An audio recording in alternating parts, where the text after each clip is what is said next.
Imagine you're treading water in a warm turquoise sea 10 million years ago. Beneath you, a shadow passes that's so massive it blocks out the sun. It's the Megalodon, the ultimate prehistoric celebrity. But that image you have in your head, the 50-foot super great white from the movies, it's a total lie. New cutting-edge science has finally revealed what this monster actually looked like. And the truth is far stranger and far more tragic than Hollywood ever told you. Let's dive in.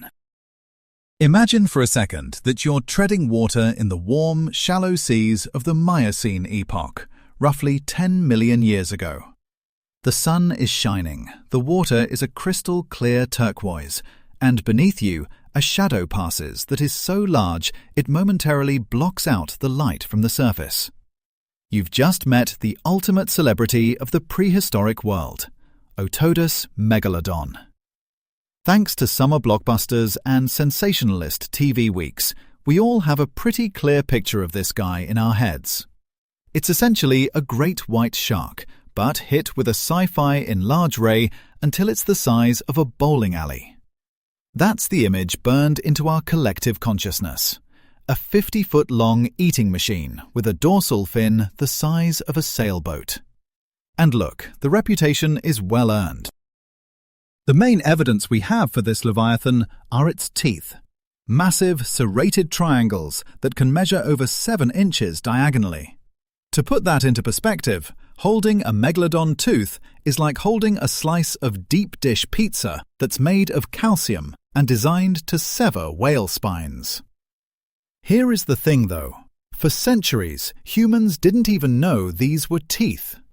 In a weird historical footnote, Renaissance scholars called them glossopetrae, or tongue stones, believing they were the petrified tongues of dragons or snakes that St. Paul had turned to stone. It took a brilliant anatomist named Nicholas Steno in the 1600s to realize, hey, these look suspiciously like the things inside a shark's mouth. But even today, paleontologists are trapped in a heated debate about the specifics. Estimates for the megalodon's length swing wildly between 40 feet and nearly 65 feet, depending on which specific tooth formula you trust. It's a mess of math and missing pieces. But you've been lied to. See that image of the giant great white roaming the oceans, the one plastered on every book cover and movie poster? It's almost certainly wrong. And the reason why brings us to the biggest mistake in shark science. So, if the giant great white poster on your wall is a lie, what are we actually dealing with? The problem, and it is a massive, frustrating problem, is that sharks are biologically designed to disappear. Unlike dinosaurs, which leave behind nice, sturdy calcium phosphate bones, sharks are made almost entirely of cartilage. That's the same squishy, flexible stuff in your ears and the tip of your nose. When a shark dies, its skeleton doesn't turn into rock. It dissolves. It's like trying to reconstruct the blueprint of a skyscraper when all you have left are the door handles. For decades, paleontologists looked at those door handles, the teeth, and said, well, they look kind of like great white teeth, just chunkier. So they did the math. They took the proportions of a modern great white and just hit the multiply button until the jaw fit the teeth. This gave us the megachonk theory, a shark that was not only long but incredibly stocky and wide. Scientists still argue whether Megalodon is actually a direct ancestor of the great white or if it belongs to a completely different extinct lineage called the Otodontidae.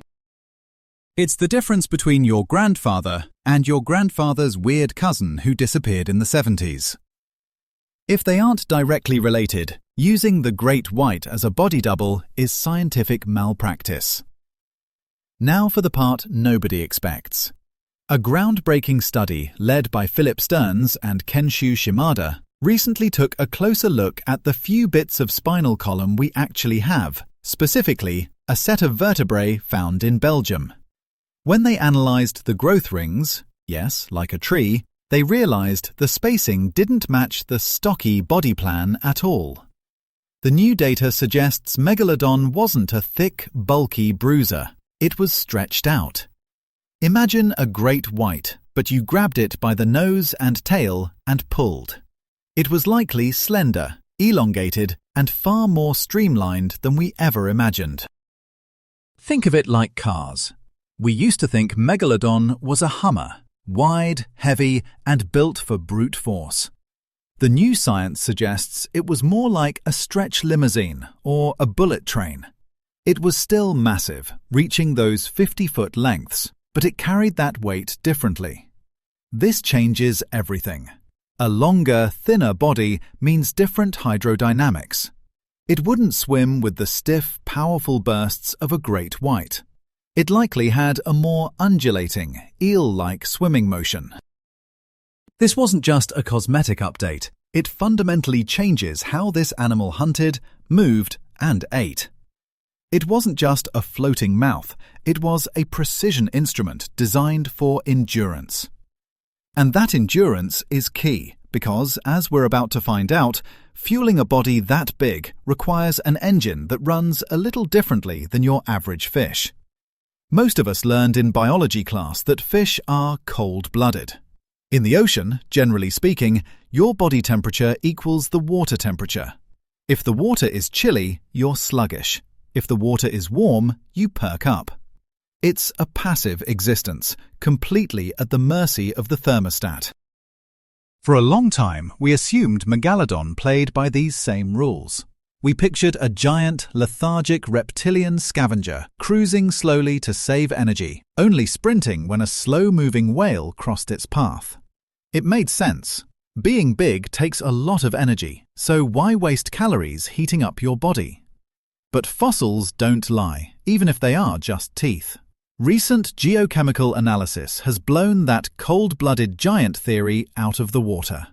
By analyzing the bonds between isotopes of carbon and oxygen inside Megalodon teeth, a technique called clumped isotope thermometry, scientists discovered something startling. These animals weren't just matching the water temperature, they were defying it. Megalodon was what we call regionally endothermic. It could generate its own body heat, keeping its stomach, eyes, and brain significantly warmer than the surrounding ocean. Some studies suggest they maintained a body temperature roughly 13 degrees Fahrenheit, 7 degrees Celsius warmer than the water. This might not sound like a lot, but in the biological world, that is the difference between a bicycle and a muscle car. Warm muscles contract faster. Warm eyes process visual data quicker. Warm stomachs digest food more rapidly. This wasn't a floating barge. It was a high-performance transoceanic hunter. It could swim faster, hunt in colder waters, and process a belly full of blubber efficiently enough to get back to hunting immediately. It was the ultimate biological upgrade. Imagine you are driving a car. A great white is like a reliable V6 sedan, powerful but efficient enough to survive a fuel shortage. A cold-blooded shark is an electric scooter, slow but runs on almost nothing. Megalodon? Megalodon was a Formula One car with a leak in the gas tank. And that leads us to the problem. Here's the thing though, high performance comes with a high price tag. Being warm-blooded is expensive. You have to eat constantly just to keep the furnace burning. A cold-blooded shark can go weeks without a major meal. Megalodon didn't have that luxury. It needed high-calorie, fat-rich prey, specifically small to medium-sized baleen whales on a regular, almost daily basis to avoid starving to death. Scientists still argue whether Megalodon was fully warm-blooded, like a mammal, or if it just warmed specific parts of its body, mesothermic. The distinction matters because a fully warm-blooded 50-foot shark would require an astronomical amount of food, potentially 100,000 calories a day. That is the equivalent of eating about 200 Big Macs every single morning just to keep the lights on. For millions of years, this strategy worked beautifully. The oceans were teeming with small, slow whales. It was an all-you-can-eat buffet. Megalodon could use its superior speed and warm-blooded metabolism to dominate the food web. It was an evolutionary gamble. I will be bigger and faster than everyone else, and I will pay for it by eating everyone else. But nature, as usual, had other plans. The climate began to shift. The Earth entered a cooling phase. As the poles froze, sea levels dropped. The shallow, warm coastal nurseries where whales bred and where Megalodon feasted began to disappear or shift. Worse, the whales themselves started to change. They evolved. They got bigger to fight off predators, and they started migrating to the freezing polar waters to feed on krill. This was the warm-blooded trap. Megalodon had the engine of a Ferrari, but the fuel stations were closing down. It couldn't follow the whales into the freezing Antarctic waters because, despite being warm-blooded, it wasn't that warm. It was adapted for temperate waters, not ice baths. So, you have a massive, caloric black hole of a predator stuck in the tropics while its food source is hiding at the poles. It was a metabolic disaster waiting to happen. The very adaptation that made it the king of the Miocene, that internal furnace, became the anchor that dragged it into extinction. And just when things couldn't get any worse for our giant shark, a new neighbour moved into the neighbourhood. One that was smaller, scrapier, and arguably much smarter. If you watch enough cable TV documentaries, you probably think the end of the Megalodon was this dramatic, explosive war. You picture the giant shark battling other monsters in a high-stakes wrestling match for the title of King of the Ocean. And to be fair, the ocean during the Miocene and Pliocene was absolutely terrifying. It wasn't just Megalodon patrolling the waters. There was also Leviathan melvilli. If you haven't heard of Leviathan, imagine a sperm whale, but instead of having a narrow, toothless upper jaw designed for sucking up squid, it had teeth on both the top and bottom. And these weren't normal teeth. They were over a foot long, the size of 2-litre soda bottles. This was a whale built to hunt other whales. It was roughly the same size as Megalodon, occupied the same niche, and ate the same food. It was the King Kong to Megalodon's Godzilla. So the popular theory is that these two titans clashed until one wiped the other out. But you've been lied to. The creature that likely drove the Megalodon to extinction wasn't the giant, soda bottle-toothed whale monster. It was something much smaller, much faster, and much more familiar. The great white shark. We tend to think of the great white as the Megalodon's mini-me, but evolutionarily speaking, they were the new disruptors on the market. They appeared around 4 to 5 million years ago, right when Megalodon was starting to struggle. Here is the brutal math of survival. A Megalodon is like a massive, gas-guzzling 18-wheeler truck. It can haul a lot of cargo, but it needs a massive amount of fuel to move. A great white is like a Toyota Prius. It's smaller, sure, but it is infinitely more efficient. When the whale populations started crashing and moving to the poles, food became scarce. In a world full of food, the biggest mouth wins. But in a world with limited food, the most efficient engine wins. Scientists still argue whether great whites actively hunted young megalodons, or if they simply outcompeted them for resources. The nursery predation theory is particularly nasty. Megalodon mothers would drop their pups off in shallow, warm waters safe havens where they could grow. But as sea levels dropped, those safe havens shrank. Suddenly, you have juvenile megalodons, which were about the size of modern great whites, competing directly with actual adult great whites. And the great whites were faster, more agile, and better adapted to the cooling waters. It wasn't a battle of strength, it was a battle of economics. The great whites were eating the megalodon's lunch before the megalodon could even get to the table. They snatched up the smaller seals and whales that the juvenile megs needed to survive. If the babies don't survive to become adults, the species walks off a cliff. It's a sobering realization. The most powerful predator in history wasn't taken down by something bigger or stronger. It was taken down by something more efficient. It was death by 1,000 cuts, or rather, 1,000 missed meals. The great white didn't have to kill the king. It just had to wait for the king to starve. And once the population dipped below a certain point, there was no coming back.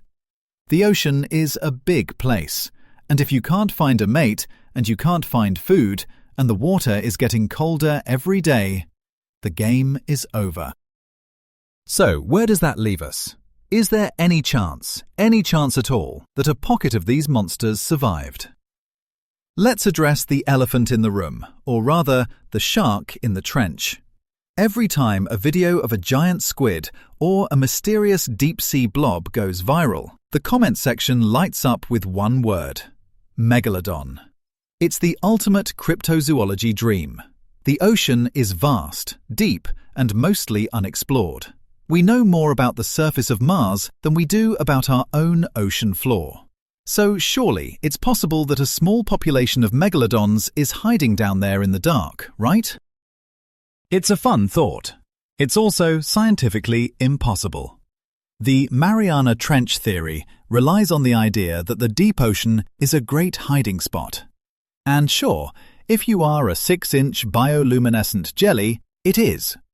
But if you are a warm-water, high-metabolism apex predator the size of a city bus, the deep ocean isn't a hideout, it's a tomb. Remember what we learned about their biology. Megalodon was adapted for warm, coastal waters. The bottom of the ocean is near freezing.